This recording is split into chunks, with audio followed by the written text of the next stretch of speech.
20 rap songs from the 2020s decade that are all perfect. Looking at the past 5 years of rap music and how the 2020s decade is shaping out, there are some songs that are undoubtedly perfect songs in my eyes. And some of the songs that I chose on this video have other songs on the same album that are also perfect. But starting this off with a very fun, danceable summer track with WHARF Talk. Starting off the bat, I mean, you got Sweet I Thought You Wanted to Dance, that's a perfect song. You got Hot Wind Blows, but WHARF Talk off of the Estate Sale, I wanted to choose specifically because this is such a danceable track. It's just such a free, groovy track. But it's Tyler inviting someone on his boat to have a good time and escape and kind of vulnerably figure out if they're ready to fully commit. You got an ASAP Rocky feature. I mean, when you see Tyler and Rocky on a song, you know it's going to be perfect. This is just such a highly replayable song. It's amazing. It's perfect. Then we got Black&Blue by Vince Staples. I love Dark Times so much. Can't believe this album is already nostalgic, but Black&Blue was one of the best rap songs of 2024. It's a very vulnerable, introspective track. It's Vince Staples opening up about the emotional pain that still lingers with him from his childhood and growing up in a tough environment. And I think this song is just put together so well with the sample in the chorus and the chorus itself. The production's nice. Like, it's overall put together so well. It's also, even though it's a more introspective song, very replayable because it's not just like purely depressing. Like, I enjoy this song so much. Next, I have Headshots for the Locals by Isaiah Rashad. Okay, you caught me by surprise in my brand new whip, baby. There's something about Isaiah Rashad's music that is just so like luxurious feeling. It's just so smooth. It's something you listen to like you want to dress good and just go on a drive with the windows down in the city. And maybe I'm the only person in the universe that thinks that because it's not a luxurious song at all. It's just a very chilled track. With Isaiah Rashad's personality, I mean, that's what this song gives off for me. And again, just a lot of songs in his discography, but this song specifically, it's Isaiah Rashad opening up about like coming back stronger after dealing with past pain and depression and kind of feeling confident in his growth, which was nice to see. You know, when you go back to Sylvia Demo, a song like Heavenly Father, which is a very heavy song. It is very sad. He had a rough upbringing. He's gone through depression and addiction. So to see him have this growth and start to feel confident, like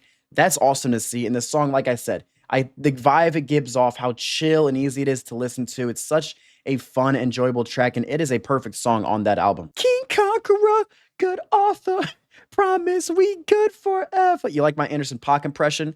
Feel No Pain. I think it's a great impression, actually. I think I sound very similar to him. But Feel No Pain by Freddie Gibbs with Anderson .Paak and Raekwon. I mean, just reading the feature list, like, this is a stacked group of artists. And if you know about Freddie Gibbs and Anderson .Paak, like, dude, they have not missed in the studio. I need a collab album from Paak and Freddie. That shit would be so good. They always work out so well together. You get some Freddie Coke rap verses, and then you get a soulful delivery in the chorus from Pac. It always meshes so well together. And that's exactly this song, but it's not like a Coke rap song. It's more introspective, with Freddie rapping about resilience and his past pain, his upbringing. Raekwon adds a great verse. Overall, a great list of artists on this song. Even when life hits hard, you cannot be mentally or spiritually broken. That's what this song gives off. Love the verses from Freddie Gibbs. Love the chorus by Pac. And I could have chosen something off of Alfredo, obviously. Alfredo 2 with Ensalada.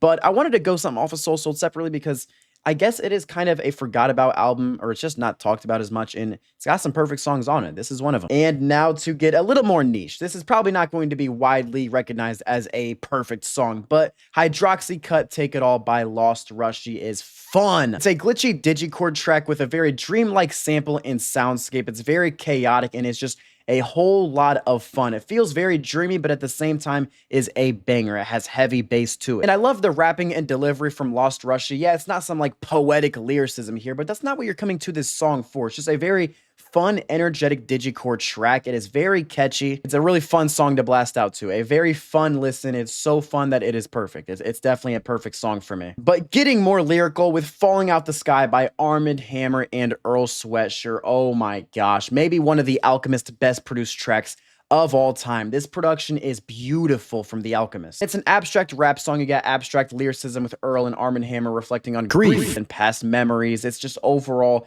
a masterclass of an abstract rap song. And when you hear the production from The Alchemist, it's such a smooth listen. Tired, Nervous, and Broke by JPEG Mafia. I always loved this song so much. I think the sample here and production by Peggy has a very like depressing tone to it. Well, not purely depressing. It's interesting because you don't listen to this and think, oh, that's like a dark, sad, depressing song, but it has like a heavy tone to it. It's not like purely a sad song. It's just a really heavy emotional song. And Peggy's delivery, how even after reaching success, after going through so many struggles, he still deals with emotional exhaustion and is calling out all the doubters and the haters that kind of shaped him growing up, that thought he wouldn't be shit. It's a cool track, and it's a very emotional delivery from Peggy, one of the more emotional, like really introspective songs on that album. Really love the production on this song. Really love Peggy's delivery. It is an absolute perfect song for sure. 4016 Building by Nas. Now, I don't picture this song as like a 11 out of 10, just a masterpiece song, but you listen to it and like, you can't point out any flaws. It really is a perfect song, and I love the production from Hit Boy. It's Nas' declaration of greatness, man, and he's just rapping about like the struggles and the hate that kind of shaped him growing up. Tell you what, if you get a great beat and Nas is rapping on it, it's gonna be a perfect song. Not to glaze or anything, but Nas is not going to disappoint lyrically. His flow is never gonna disappoint, unless maybe in 30 years when he's 70 or something, like he's gonna get disappointed. To this point, he will not disappoint. So if you put Nas on an amazing beat, and for this beat by Hit Boy, it is very, very catchy. Love it. I absolutely love it. It's gonna be a great song, man. Nas is not gonna disappoint. And like I said on this song, I love the concept of it. He has a great delivery and overall rapping performance. It's such a fun listen. Mirror by Kendrick Lamar. Let's give it the respect it deserves, okay? Because you go to this album, you got The Heart Part 5, you got Mother I Sober. You have those songs that are constantly getting its flowers because they're perfect songs, but Mirror is another song with a very powerful message and powerful tone, great delivery from Kendrick that doesn't get that same type of respect. I think the concept of this song just hits really hard, seeing Kendrick Lamar finally choose himself and prioritizing like his own growth and mental health over the expectation of other people. I think it's a great moment in everyone's lives that you're gonna have to choose yourself sometimes for your own goals and your own ambition, your own life. So it's a very powerful song. I think the chorus isn't like perfect, but I've seen it get hate on before. It's not a bad chorus at all, in my opinion. I think it's just a very powerful message, a very powerful song, and it was always one of my favorites on Mr. Morale. So I think it's definitely a perfect song. Next up, we got Chrome Hearts by Denzel Curry, a beautiful track, man. If I go to Melt My Eyes, See Your Future, I was considering Mental because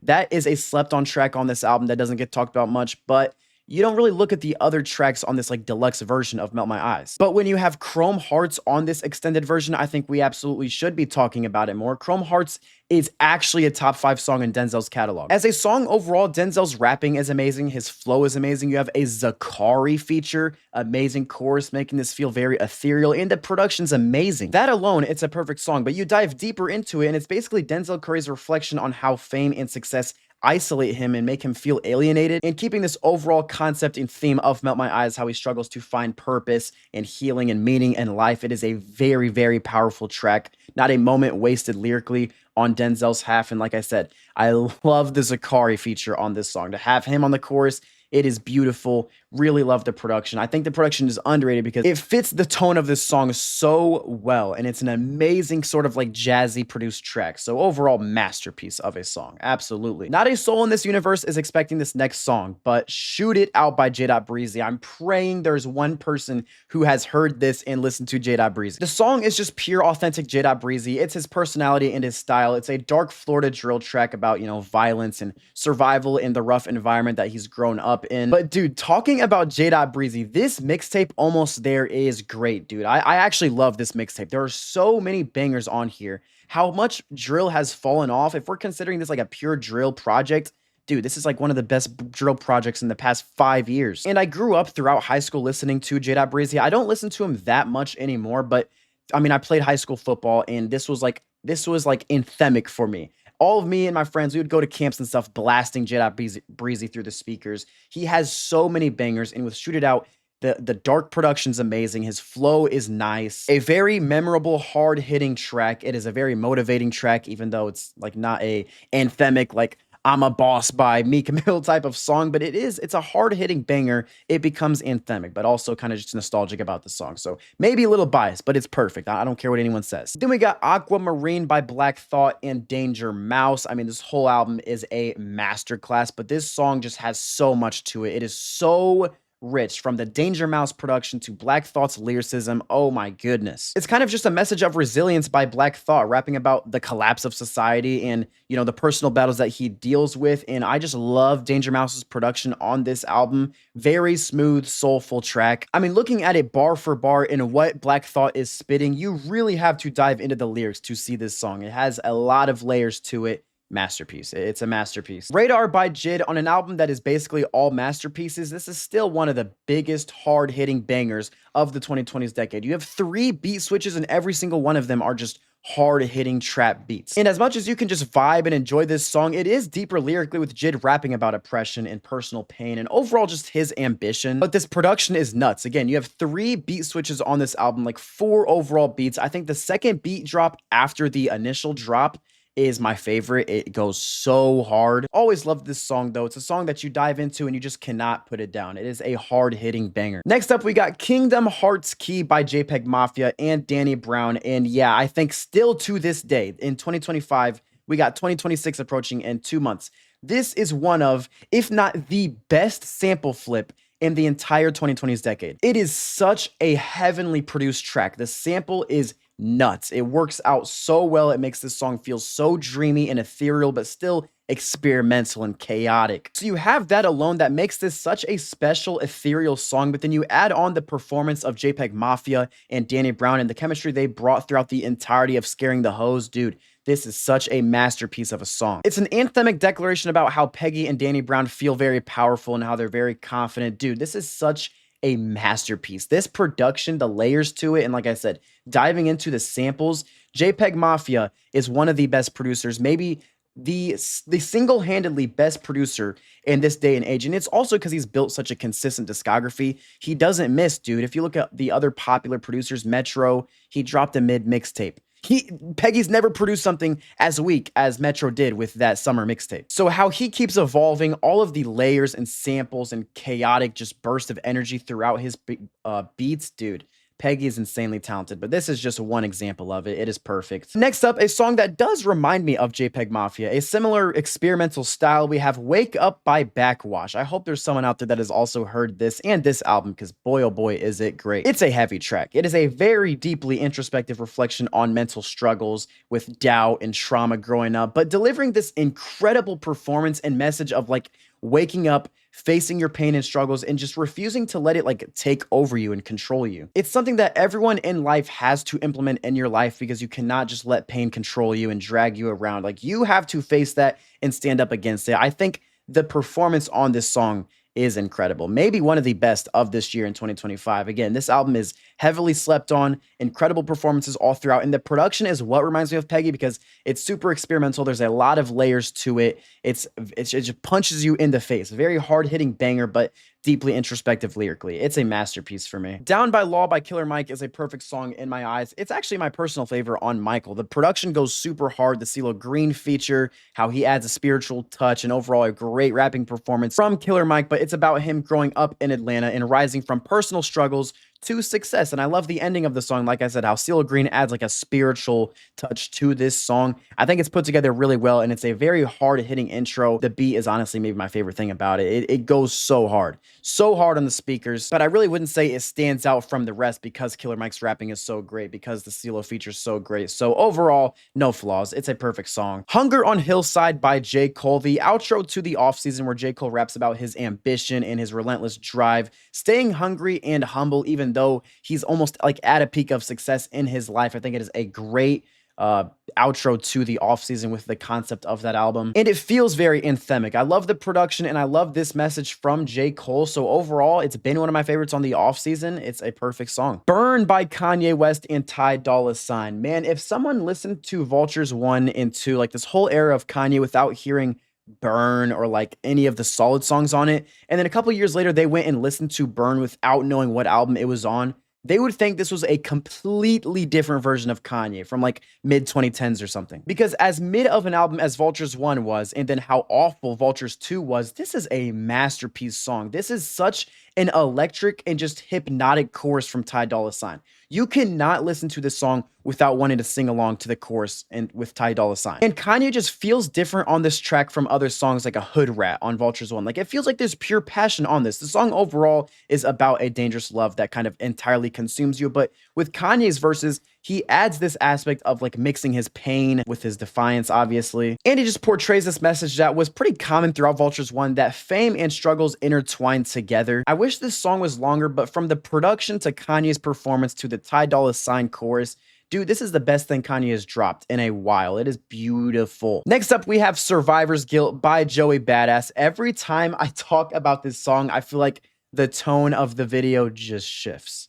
It gets like dark and sad and quiet because this song is so heavy. It's Joey opening up about the long-lasting pain he deals with and the grief he deals with after losing Capital Steez and his cousin Junior B, and how this kind of shaped him forever. It shaped him into the man he is today, and he kind of feels responsible to carry on their legacy through his raps. The song is really painful to listen to when you just hear what he's rapping about and the emotion coming off of him, so it's perfect. But ending this video, I'll end it off with an outro to an album from an artist that has disappeared off the face of the earth. Can you guess who it is? No, it's not Rocky because he hasn't dropped an album. Take another guess. Yeah, it's Baby Keem. We have 16. One of those more slow and very introspective melodic songs on the Melodic Blue. Obviously, you have the blend of those with the hard-hitting bangers like a Family Ties, obviously. But Baby Keem rapping about past love and regrets and ambition and kind of reflecting on the weight of his life growing up. It's an emotional performance and it feels like an R&B song just because of how smooth it runs together. His vocals are great. I love the production. It is an amazing outro to this album, and it's sad that this was the last album he dropped. Where are you, Baby Keem? Please drop again. Can we get 17 now? 16 was amazing. Can we get another one? But yeah, this song is emotional and it is beautiful. And that'll wrap up this video of 20 perfect rap songs from this decade. Appreciate every single one of y'all for watching this video and sticking till the end. Make sure y'all check out some of the other content and dive into the social media. And comment down below some of your favorite rap songs from this 2020s decade.